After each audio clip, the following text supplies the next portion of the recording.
네, 부총리님 정말 수고 많으셨습니다. 시간에 쫓겨서 준비할 기간도 부족하셨을 텐데 새로운 질서에 대응하는 이 관세 협상에서 우리 기재부 공무원들 함께 노고가 많으셨다는 말씀 제가 드립니다. 지금 우리 이제 그 무역 질서들을 이제 살펴보면 이제 FTA와 WTO 체제는 사실상 이 기존 질서는 이제 흔들렸다.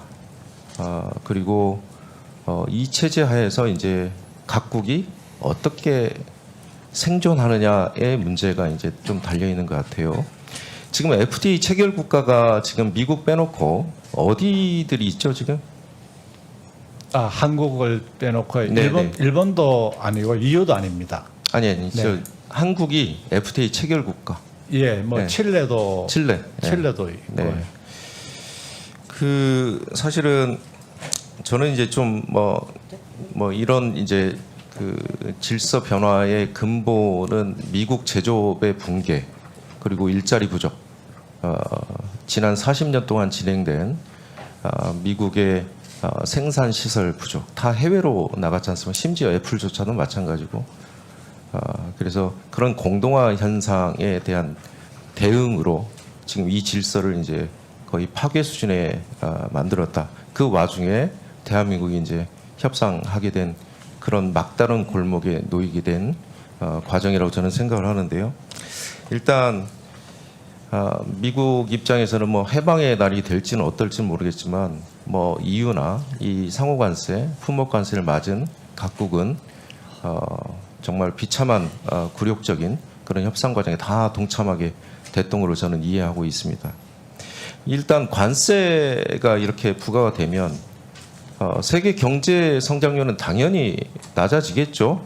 네네. 네, 왜냐하면 물가가 올라가고 총수요가 이제 부족하게 되니까 그것에 따른 대한민국 경제 여파도 좀 있을 거라고 봅니다.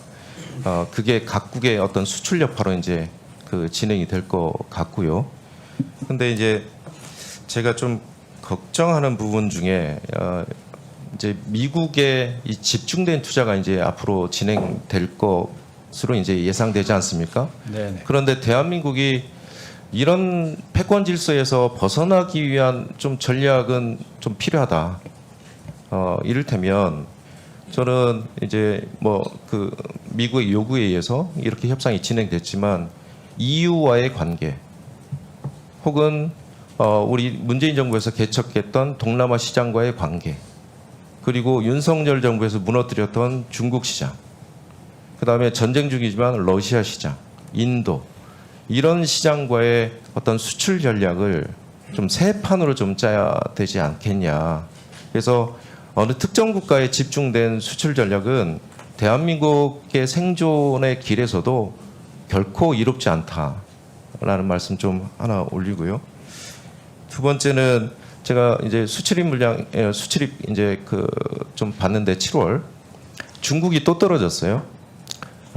사실은 2000년 이후에 무역 수지 흑자의 80%가 중국으로부터 나왔지 않습니까?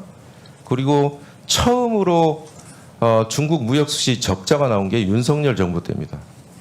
과연 중국 시장을 어떻게 새롭게 우리가 다가서야 될지 이 문제가 저희로서는 또 관건이에요. 그리고 중국 수출 비중이 점차 축소가 됐고 이제 미국으로 향하는 수출 물량들이 이제 올라갔는데 거기서 이제 맞은 거 아닙니까? 그러면 전략을 좀 새로 짜야 되지 않겠습니까? 한 말씀 좀 주시겠어요? 예, 의원님 말씀에 감사하게 생각합니다. 네. 그래서 저희들도 첫째는 제가 볼 땐 실력을 키워야 됩니다. 실력을 키우고 또 그리고 지금은 의원님 말씀하신 것처럼 중국 시장에서 저희들이 수출이 계속 이렇게 떨어지고 있는 그 현상입니다. 이걸 받아들여야 됩니다. 그리고 미국에 또 집중되다 보니까 미국에서는 또 한국에 너무 과도한 흑자를 낸다고 또 한국을 이렇게 또 규제를 하고 있는 이런 상황이니까 수출 다변화해야 됩니다. 그리고 두 번째는 우리가 실력을 키워야 됩니다. 그리고 세 번째는 미국하고 얼라이언스를 통해 가지고 한 단계 더 업그레이드 시키면은 아마 중국의 이렇게 수출이 떨어진다는 것은 중국이 그만큼 올라왔다는 걸 인식을 하셔야 됩니다. 그래서 네. 이런 걸 종합적으로 해서 저희들이 이 한국의 국가 전략을 이 개편해야지만 한국의 어떤 비전이 생기는 거라고 저는 생각을 하고 그런 방향으로 좀 방안을 찾아보도록 하겠습니다. 그러니까 이제 계속된 우리에게는 좀 부담이 있는 게 먼저 한 발 앞서 가는 전략들이 필요해요. 네. 중국이 사실은 기술력이 올라왔지 않습니까? 네네. 그러면 그 앞 단계에서 저희들이 그 제조업 역량이나 R&D나 기술력이나 이런 것들이 한 단계 올라와야 거기서 리딩이 가능하거든요. 네네. 그런 전략들의 기재부의 책임이 좀 막중하다라는 생각이 들고요. 좀 국내 제조업 이제 공동화 현상의 한 세 가지 포인트만 좀 말씀드리겠습니다. 하나는 국내 생산실은 축소는 당연합니다. 그럴 수밖에 없습니다. 아니 그 국내 전체적인 어떤 투자의 규모 실링은 우리가 무한대로 뭐 늘려낼 수는 없는 거지 않습니까? 그 한정된 투자 실링에서 이 비율이 어느 정도 빠져나가느냐의 문제인데 첫 번째는 국내 생산시설 투자 감소가 좀 예상이 되고요. 이 부분에 대한 기재부 좀 생각이 중요하고 그다음에 또 하나는 국내 기존에 있던 생산시설들의 업그레이드. 그러니까 제가 현대제철 좀 가봤는데요. 현대제철 몇 개 라인이 지금 무너졌습니다. 생산을 안 해요. 구조조정이 일어났고요.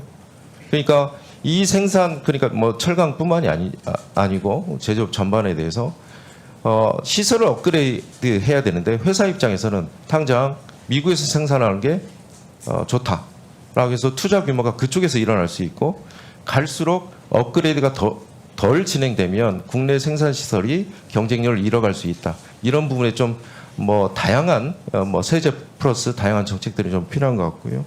그 다음에 균형 성장입니다. 이제는 내수 소비 기반 1분 더 질문이 너무 좋습니다. 감사합니다. 그 내수 기반 혹은 수출의 종목들도 이제 다양화됐거든요. 사실은 우리가 문화산업을 수출하지만 K 컨텐츠를 수출하지만 이를테면 장치 산업들도 많이 필요해요. 아레나 같은 거. BTS 한번 공연한다고 생각을 해보십시오. 그러면 인천공항, 김포공항을 통해서 수많은 외국인들이 국내로 들어올 수 있거든요. 그러면 우리가 수출의 하나의 품목이긴 하지만 국내에 또 추가적으로 투자해야 될 그런 어떤 경쟁력 있는 산업들에 대한 전략적인 경제정책 방향들이 좀 필요하다라는 생각입니다. 마지막 말씀 주시고 제 질의 마치겠습니다. 예, 의원님 좋은 말씀 감사합니다. 지금 조금 전에 말씀하신 그 R&D나 기술력을 통해 가지고 경쟁력을 키워야 된다.